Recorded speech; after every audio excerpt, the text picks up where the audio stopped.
Hi everybody, I'm Chef Tucker, and today I'm going to teach you guys a real simple recipe requested by one of my followers, bourbon chicken. It's a very straightforward, easy recipe. Most of the stuff you already have in your house, you just don't know how to combine it yet, so we're going to walk through it. And the best thing is, it takes about 15 to 25 minutes for you to cook. So,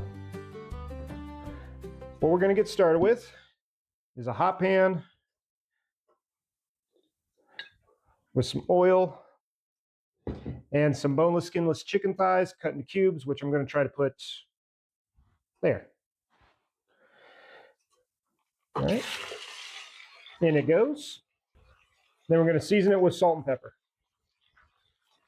Probably going to do a little bit more before it's all said and done, but that's where we're starting.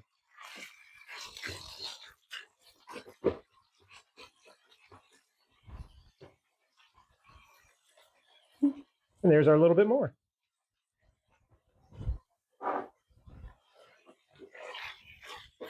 All right, and all we're going to be doing for this first part is just cooking the chicken through. So I'll save you guys a little bit of time. You know what cooking chicken looks like. We'll just move on to the next step.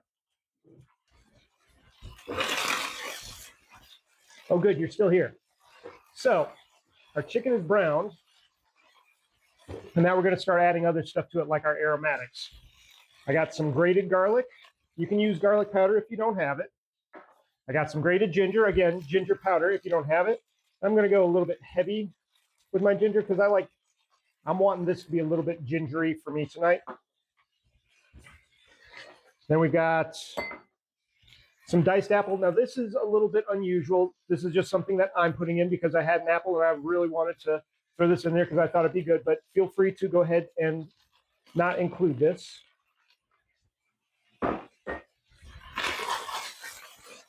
We're going to go ahead and give this a mix real quick. We're not going to let it go for too long because we want everything to come up and be aromatic, but we're not looking for it to cook too much like this, because the next thing we're going to add is soy sauce.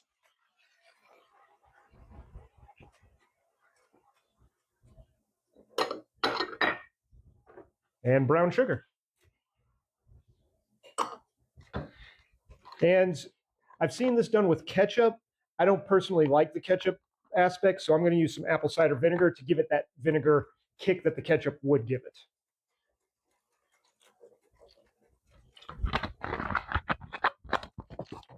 All right, and while that's going, I'm going to move on to the last one, and this one is also a little bit of an unusual thing that I'm doing for myself, just because I'm cooking for me and my family, so do what I want, right? Don't tell them that. They'll get mad.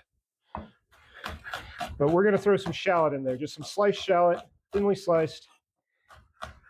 And the next part is we're just going to take this just a little bit further up into the apple gets a little bit soft. You want it to be kind of soft, and you probably, if you decide you want to do this at home, you could probably add it at the very beginning, like I did with the chicken, so that it cooks with the chicken, but this is the way I do it. Follow along as you like. So, and this is just kind of a little aside. A lot of the ingredients that are in the bowl right now are very similar to what you would find in a teriyaki sauce. So I'm not advising this. I'm just saying you probably could just substitute a little bit of teriyaki in for some of these steps.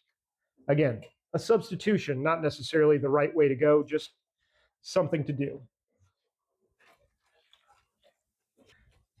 Now, as you can see, it's cooled back down just because of everything we've put in there. So I'm going to clean up, and we're going to let this simmer for just another minute or two.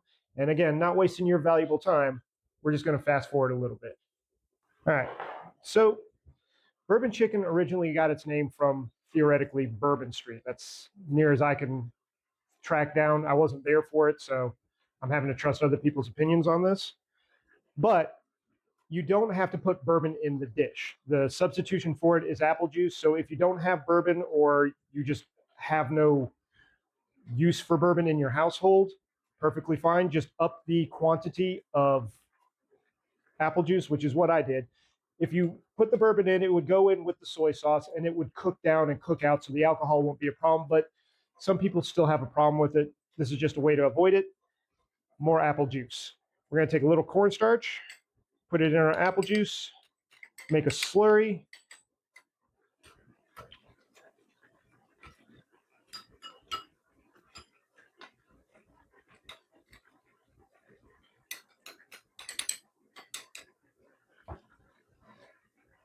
And then this is going to help us create our sauce. Look at that, it went from golden to pale. All right, and in it goes. It looks like it's kind of swimming. We're just going to bring it up to heat, and heat is the activator for cornstarch. So as it gets hotter, it's going to start to thicken more and more, and it's going to become more and more like a syrup. If you want, you could also just reduce it all down to where it becomes almost like a glaze. But I found with bourbon chicken and sauces similar like that, it's better to have a lot of sauce because it can just go over rice or whatever else you're putting it on, and then you don't have to worry about it.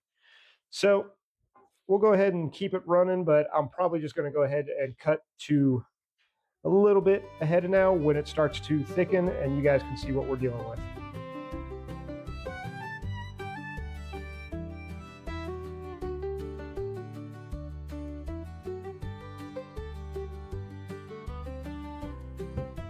All right, guys, our bourbon chicken is done. Put it on a bed of white rice. Everything's easy, everything's simple, everything's straightforward. Like I said, I've made a couple variations to this. All you got to do is pull them out. If you want to, you can put all the liquid in the pan at the same time and just let it cook there and simmer there until it makes the sauce that you're looking for. But let's test it and see how we're doing.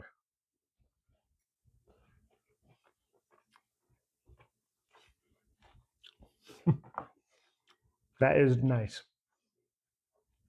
It's sweet. It's got that nice soy saltiness, that umami to it. I had the apples, which I'm liking right now, so it's got that extra bit of apple to it. But it's a very simple dish. Like I said, it's a very pantry-friendly dish, so you probably have most of this stuff all ready to go in some way or another. Like I said, I gave you a couple ideas for substitutions in the recipe, so again, you get home, you throw this together, you're happy for the night. by cost and by time, going to be cheaper and easier than getting takeout. But that is bourbon chicken. Hopefully I've answered you guys' questions. Hopefully you learned something. Hopefully you had some fun. And if you did, make sure you hit the like, share, comment, subscribe, all that great stuff. Really helps me grow, and I do appreciate it. And as always, thanks for cooking with me.